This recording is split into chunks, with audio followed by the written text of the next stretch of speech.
Okay, this tutorial is on how to create a seamless tile in Photoshop. I'm going to start with the photo I've downloaded of a grass area. This technique is really good when you've got something you're trying to blend together different areas of a kind of organic shapes or whatever that you wouldn't want to see a seam in between them. So grass or asphalt or sometimes a carpet or something. So when I get this image in here, the first thing I usually do is I'll create it, basically I'll crop it to a square. I use my marquee tool. As I drag out a selection, I just hold down my Shift key, and that Shift key will keep it in proportion, so I get a one-to-one selection that creates a square.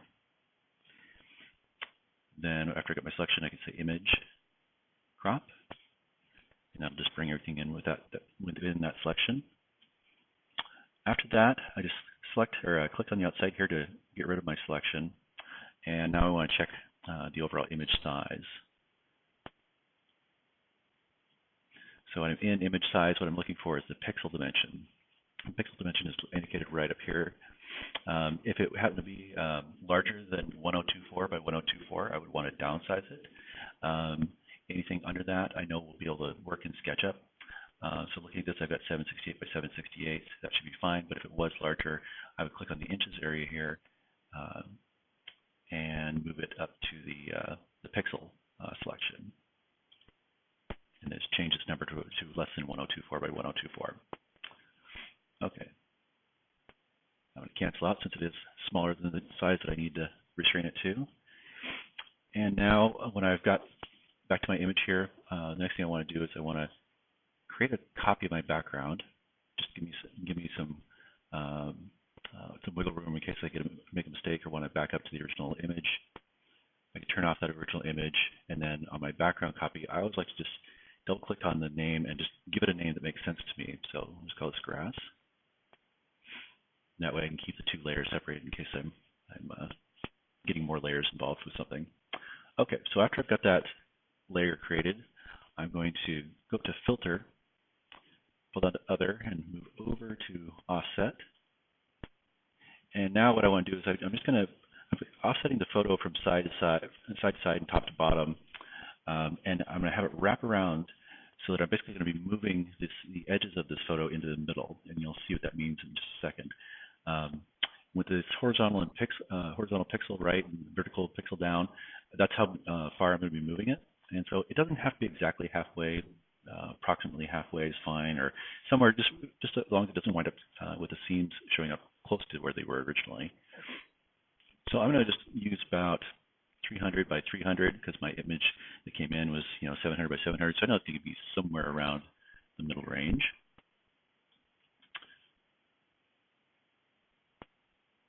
Okay, I can preview it if I want to see how it's actually going to move in. So we're kind of redrawing right now. I'm going to go ahead and click OK because we'll see the preview when it comes up.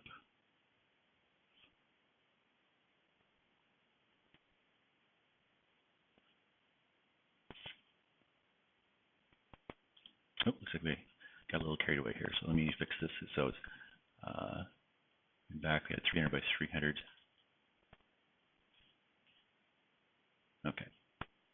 Okay, so now it came through, and I can see that there's a seam right through here, and there's a seam that's right through this area. Those seams were moved in from the top and the sides. All I really need to do at this point is just look at it and try to get rid of the seams. And you'll see that when you do that, you do it well, we can tile this image and it'll look like everything is all one piece. So getting rid of these seams, a quick way to approach it is I like to use the marquee tool again and make a selection over the seam area a little bit larger than the seam itself, give myself some space around it. So right there I can see that the seam right in the middle, and a larger selection. And then I can go to Edit, Fill, and use my Content Aware selection in here. So Content Aware. And then I'll select OK. And the computer's going to think about this for a moment. It's just going to take this area and refill it, and it's going to look at surroundings and try to figure out what the best way is to fill this so that it looks like it's all one piece. Okay, you can see right there that it's done a fairly good job. I don't really see the seam as well anymore. I can still see the vertical seam, but not this horizontal one. So I'll just deselect by clicking in the gray area outside my photo. And then, yeah, that looks pretty good. I think we're going to be in good shape for that scene right there. So we'll look at the next one here. I'll use a different technique for this just in case the edit fill content aware function doesn't really work for your scene. This is another way to approach this. So I'm going to go ahead and use my clone tool. And the clone stamp tool is going to just sample from one area and drop it into another.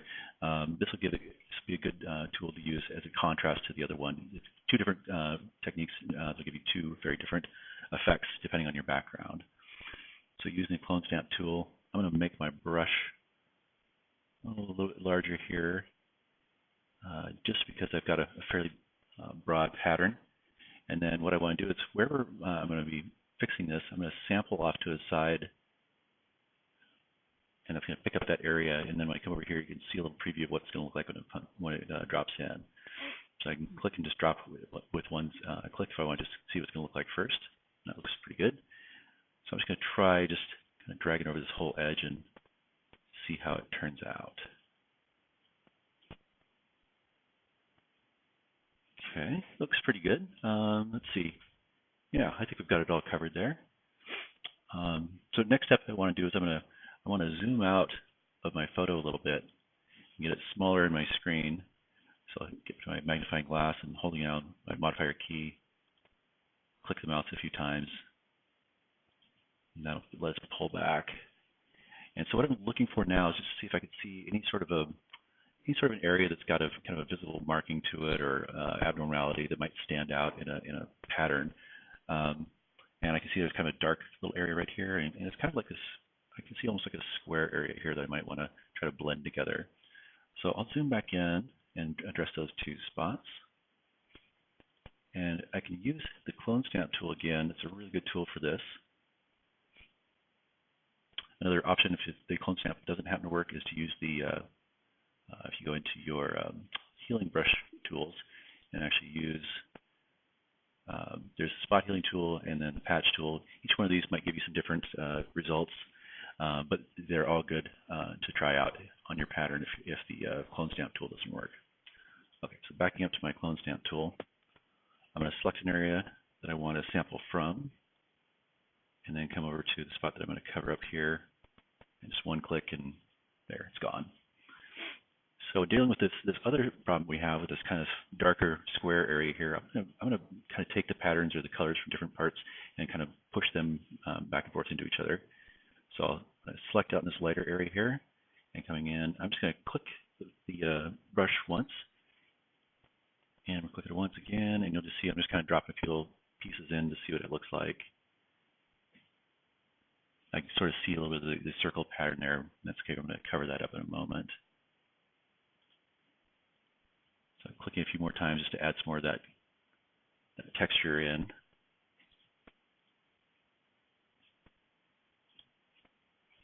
If you're not getting from the lighter area, sometimes you just need to get a resample of that and pull in.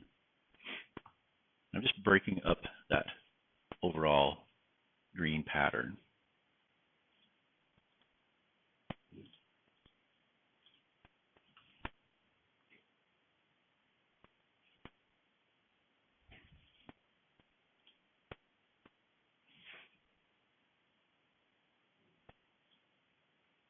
Okay, and now since I've pulled in some of the light area, I'm just going to push some of the dark area to the outside.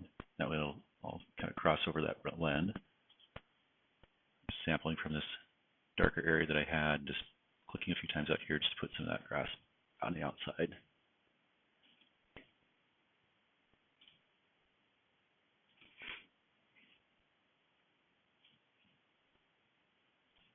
Okay, so looks like I mixed it up fairly well. I'm going to dab just a couple more right in here.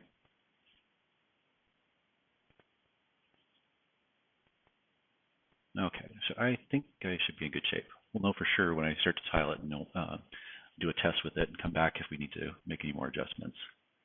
Okay, so once I've got this taken care of, I'm going to go ahead and I've got my layers already separated out here. I'm still on the grass layer. I'm going to give myself a larger canvas area so that I can test to see if this background, this tile works. So I'll go into Image, pull down to my canvas size, And then in here, I actually want to change my inches to percentage. I do that, I'll change both of these. And I want to give it a percentage that's going to be about 300%, because that'll give me room to put 3 tiles side by side and top to bottom, and that'll be a good way to test to see if this works. So I'll put in 300 and 300. Select OK. Get to a larger canvas size here. I'll go, we'll take a look at the overall canvas. Go 100%. Oh, actually, we want to go to fit on screen. Now let's see the whole canvas. And now I can see the area all around it. I'm going to make sure I've got my grass layer selected again, and then I'll use my move tool and come back over to the grass area here, and I'm going to click and drag just like we did before and make a copy of that. And now I can take the grass, copy one there stacked on top of each other, and I want to just move it over to the side. When I move it over to the side, I can hold down the Shift key, and that will keep it perfectly in line. And when I get to the edge of the canvas, it'll actually kind of snap to that spot. So let's click right there. So then, still holding on to the Shift key, I'll let go of the mouse key, and then let go of my Shift key, and then it'll be in the right spot. So those 2 tiles, bring them in right there. I can see they look like they're blending together pretty good. So I'm going to go ahead and make another copy of my background or my grass layer here, and so I can move another tile to the right-hand side. So again, Shift and click, bring it over. Got a little too far there, just bring it back. Just holding Shift key down the whole time. And it clicks into place, let go of the mouse key, and then let go of the Shift key. And we have a whole line of them there. It looks pretty good. So rather than doing them one tile at a time now, I'm just gonna cheat a little bit here. And if I go and I click on the top grass layer, and then I'm gonna hit the Shift key and click on the bottom grass layer, not the background, but the bottom one that we have created. So I've got 3 of the layers selected in here now, so that I can pull this over, all 3 of them at the same time, on top of this, and it'll make 3 copies all at once. Okay, so once that comes through, I'm going to take those 3 copies and just move them above. Shift clicking and dragging. That'll snap in place. I can let go of the Shift key. And then I'm going to make a copy of these 3 still selected in here. Do that one more time.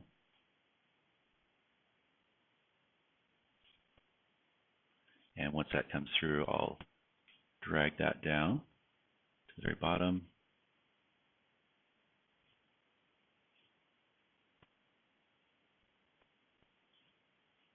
Okay, so backing up, at this point, I would be able to see if the pattern is really working. If I am seeing like a real obvious pattern show up, or if it looks like it's all blended together, then I'm in good shape. If I see anything that's showing up as a pattern where it's like repeating 9 times over in here, I might want to go in and adjust that. Looking at this overall image, there are things that you can always improve with the seamless tile, and you can also spend way too much time trying to improve the seamless tile. Typically, you're just trying to get an indication of an area without making it look like it's actually tiles. And this one here, I mean, I could come in and fix a few little spots where I'm seeing it repeat, but this is really a pretty good tile to use in SketchUp as it is. So if that's the case, if you are pretty happy with the results, you're not seeing patterns that are too bad, you can either go undo and get rid of all the other tiles you had in there, or rather than undoing, I'm just going to start deleting some of these layers out of here until I only have 1 of them left. So I deleted 3 there. I'll grab another 3. Delete those by clicking on the trash can. If I get rid of 2 more, I can also just click on the trash can and that'll get rid of them. And that leaves me with just that 1 tile that we started with.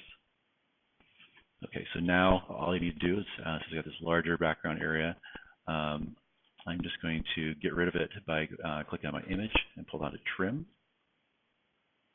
And it'll be, say, either transparent or top left. All of these ones are basically going to give you the same results with this kind of a background. Select OK, and that's going to knock it right back to the same square that we had at the very beginning. So we basically finished what we need to do in Photoshop.